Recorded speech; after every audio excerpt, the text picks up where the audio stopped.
இதற்காக மாண்புமிகு தமிழ்நாடு முதலமைச்சர் அவர்களுக்கு தமிழக மக்களின் சார்பாக மன்மார்ந்த நன்றியை தெரிவித்துக் கொள்கிறேன்.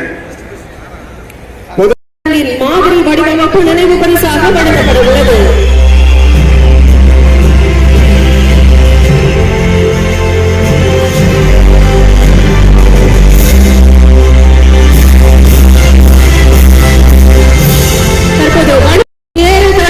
சிலை மாதிரி நினைவு பரிசாக மாண்புமிகு முதலமைச்சர் அவர்களுக்கு வழங்கப்படுகிறது.